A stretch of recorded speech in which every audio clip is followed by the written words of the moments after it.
Assalamualaikum warahmatullahi wabarakatuh. Waalaikumsalam warahmatullahi wabarakatuh. Sehat semua? Sehat. Alhamdulillah. Untuk pertama kali Pak Guru yang tanya mana ketua kelas? Berapa anak yang sudah hadir? Sehat masih semua Pak Guru. Masih semua, alhamdulillah. Mari kita buka pembelajaran pada pagi hari ini dengan melafazkan basmalah. Bismillahirrahmanirrahim. Baik anak-anak semuanya, pada pagi hari ini Pak Guru ingin menyampaikan pembelajaran dengan topik berpikir komputasional. Ketika kita kita melihat judul ini, apa yang ada dalam benak kalian? Apa itu berpikir komputasional? Ada yang tahu? Silakan. Berpikir komputasional adalah cara berpikir untuk menyelesaikan persoalan yang cara penyelesaiannya jika dikembangkan dapat dilakukan oleh komputer. Bagus. Cara berpikir secara runut dan runtut, efisien, ya, dan efektif. Nanti berpikir komputasional. Selanjutnya pada minggu yang lalu kita sudah berbicara juga tentang apa yang sudah kita pelajari? Algoritma. Nah, algoritma ada hubungannya juga dengan optimasi penjadwalan. Kenapa? Karena kita tentunya kalian banyak sekali kegiatan yang kalian ikuti baik di sekolah maupun di rumah. Itu apa yang dimaksud dengan optimasi penjadwalan? Namun sebelumnya, tujuan pembelajaran pada pagi hari ini adalah yang pertama, siswa mampu menerapkan konsep berpikir komputasional untuk menyelesaikan secara efisien persoalan komputasi yang mengandung optimasi. Yang berikutnya menjelaskan secara sederhana bagaimana cara membuat jadwal yang efisien dan adil. Hanya harapannya begitu. Berikutnya Pak Guru ini bertanya, pernah kamu disuruh ibu atau ayahmu untuk membantu mengerjakan sesuatu? Adakah di antara kalian yang disuruh mengerjakan pekerjaan lebih dari satu? Nah, contohnya apa?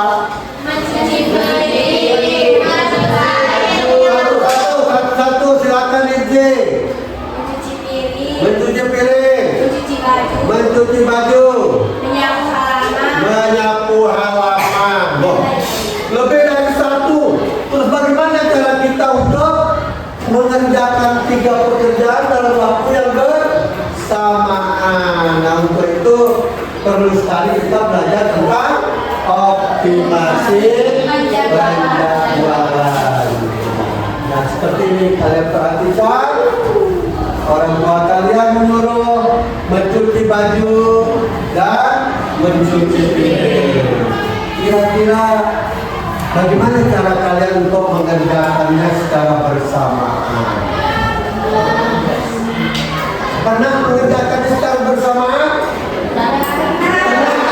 Atau satu-satu? Oke dulu, ditunggu, selesai, baru cuci piring. Apakah itu termasuk pembelajaran yang efisien? Penjadwalan yang efisien? Apa? Termasuk efisien? Kita butuh waktu lama. Yang namanya efisien itu waktu yang sangat singkat, bisa kita kerjakan 2 pekerjaan secara bersamaan. Nah, bagaimana caranya? Nah, ini ada semuanya, ya. Ada 2 pekerjaan yang bisa kita kerjakan secara bersamaan. Ya, karena ini kan si ya, mesin cuci kita hidupkan, giling, sambil menunggu itu bersih, kita cuci piring. Ya kan? Jadi cuci piring selesai, cuci baju juga selesai. Jadi kita hidupkan mesin cucinya, kita masukkan mesin sekalian di saat ini bersamaan, cuci bajunya bekerja, mesin cucinya bekerja, kita cuci piring, selesai, cuci piring, selesai, insya Allah dua-duanya. Ini yang dimaksud dengan optimasi penjadwalan. Nah, kita masuk dalam kehidupan sehari-hari. Terkadang kita perlu mengatur jadwal untuk berbagai kegiatan. Seperti apa namanya? Vanessa, Aifa, ya Aifa. Namanya sangat luar biasa, sulit diucap. Hanya bapak dan ibunya yang hafal. Ya. Nah, Aifa ini punya pelajar yang sangat sibuk. Di samping dia sekolah, dia juga ikut model, ikut juga kegiatan ekstrakurikuler. Nah, tentunya kita butuh jadwal. Kalau nggak dijadwalkan, tentunya apa yang terjadi kalau nggak dijadwalkan? Tabrakan. Nah, ini dia. Ya, kalau tidak kita jadwalkan, maka kita akan ada kegiatan yang bertabrakan. Contoh, kamu sekolah, kemudian nanti pulang sekolah mengerjakan PR, membaca buku, belajar musik, belajar memasak, pergi jadi model, pergi main bola. Wah, luar biasa sibuknya kan? Belum membantu orang tuanya supaya dapat keberkahan dari orang tua. Maka kita perlu penjadwalan. Dengan demikian kita bisa memilih kegiatan mana saja yang akan kita lakukan pada hari tertentu. Apalagi nanti tanya sudah masuk di dalam kepengurusan OSIS, ada rapat OSIS, ada ekstrakurikuler, ada jadwal di luar untuk usaha. Nah, ini kita harus prioritaskan di hari-hari tertentu. Nggak mungkin secara bersamaan. Nah, itulah yang dinamakan dengan optimasi penjadwalan. Saya tidak sedang kita. Baik, teman-teman semuanya. Ini ada ketiga kegiatan. Coba kalian pikirkan, lalu kita diskusikan. Nah, seperti yang disebutkan dengan inti tadi, membantu orang, membantu orang tua, merebus air, menyapu, mandi. Nah, coba Anda jelaskan bagaimana cara kalian membagi tugas sehingga dapat menyelesaikan ketiga kegiatan tersebut tepat waktu. Coba Anda pikirkan dulu. Ya, Deta. Pertama adalah menentukan urutan dan durasinya kegiatan. Misalnya merebus air selama 10 sampai 15 menit, menyapu 10 menit, mandi 10 sampai 15 menit. Total waktu sekitar 30 sampai 40 menit. Namun beberapa kegiatan bisa dilakukan bersama. Oke, bagus. Ya. Bisa doang. Gimana caranya? Pertama itu merebus air 10 sampai 15 menit. Oke. Kemudian menyapu halaman sekitar 10 menit atau 5 menit. Kedua, mandi bisa 10 sampai 15 menit. Oke, pintar sekali, Mas. HP, ya, HP. Luar biasa. Jadi pertama kita harus menentukan durasinya. Ya, kalian menjalankan durasinya berapa. Kalau tidak kita tahu durasinya terjadi. Nanti tabrakan jadwal itu kan? Oke, sama dengan jadwal kita pembelajaran hari ini ada durasinya. Ya, 1 jamnya berapa? 40 menit. Ya, begitu 40 menit berikutnya akan terjadi pergantian. Nah, seperti itu ya, menentukan durasi. Terus yang kedua apa? Silakan. Yang kedua, silakan.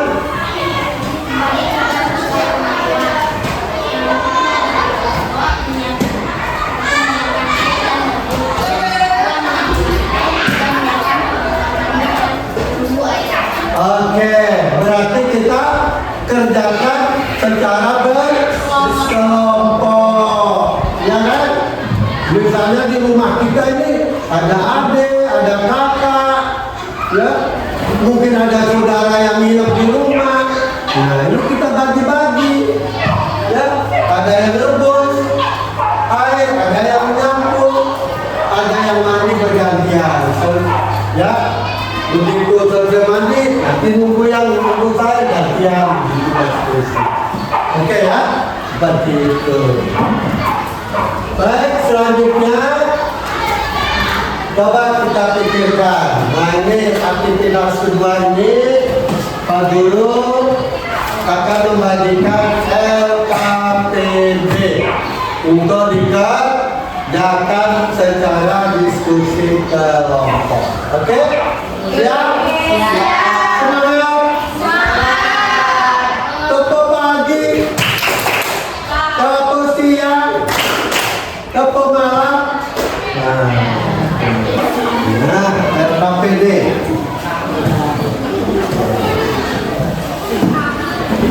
Tiga buah ember dengan air. Di rumah Budi hanya ada 2 keran air yang dapat digunakan untuk mengisi ember tersebut. Hanya 2 keran. Nah, untuk memenuhi 1 ember dengan air diperlukan 1 jam. 1 ember 1 jam. Ya. Nah, pengisian air pada setiap ember dapat dibagi menjadi beberapa tahap. Ya kan?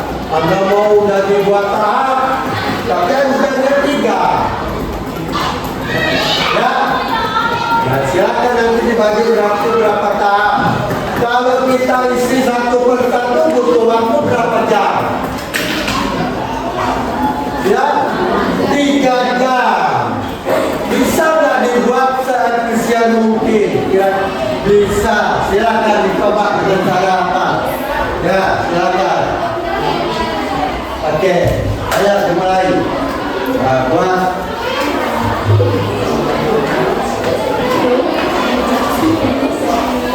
Nah, ini. Ya, cara bagaimana?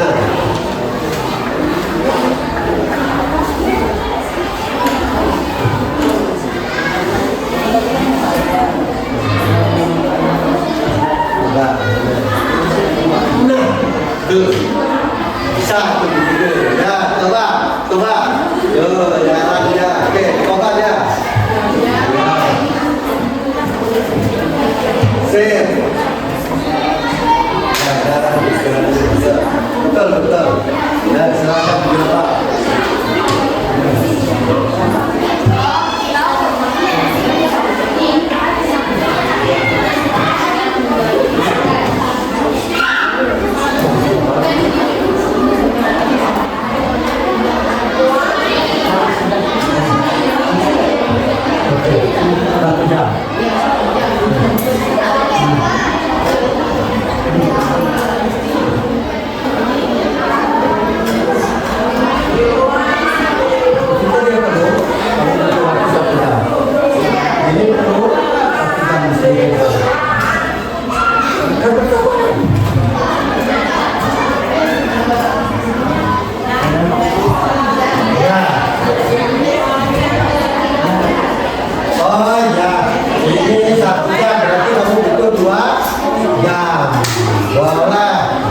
Tapi ada nggak yang lebih efisien? Kan begitu. Baik, sudah ya. Oke. Sekarang kita minta 2 kelompok untuk presentasi karena ada yang punya pendapat berbeda. Oke, silakan. Ada dua pendapat ini. Oke, silakan siapa yang maju depan. Silakan rekan dibantu temannya. Oke. Kamu siap nanti ya? Ya, yang berbeda caranya. Oke. Kita dengar mesti ada dua yang berbeda. Nanti kelompoknya. Oke, silakan maju Pak. Maju semua. Udah ambil gambarnya.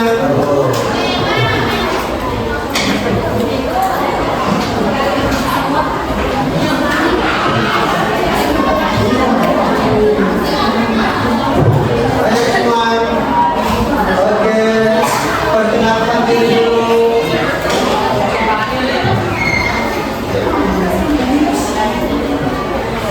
Ya. Assalamualaikum warahmatullahi wabarakatuh. Waalaikumsalam warahmatullahi wabarakatuh.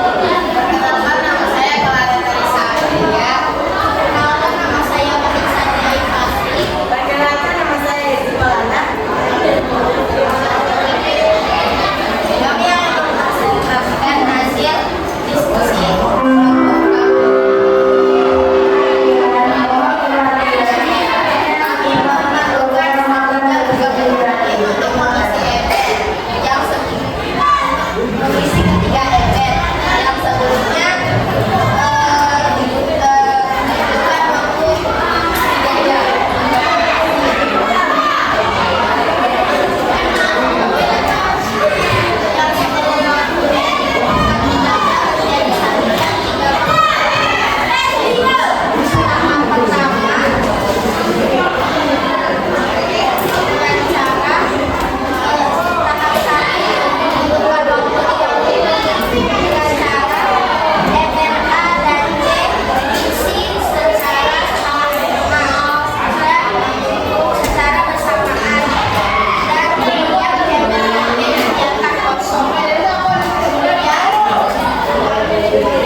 Dimakan 30 menit.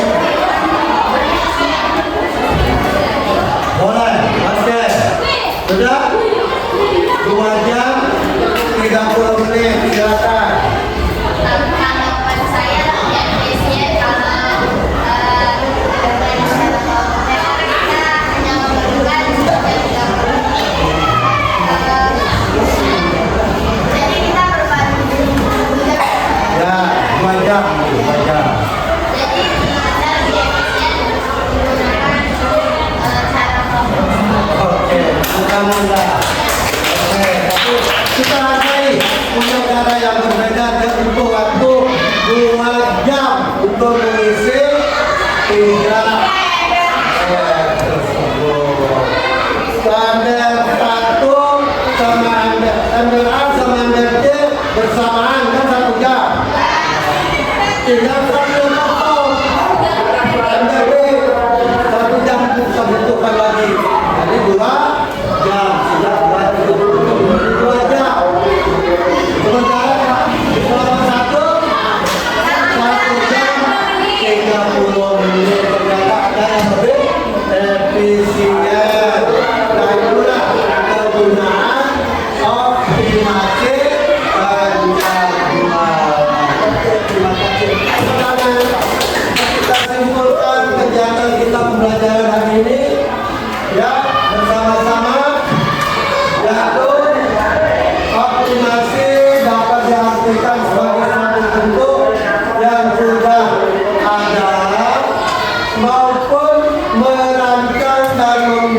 sesuatu secara optimal.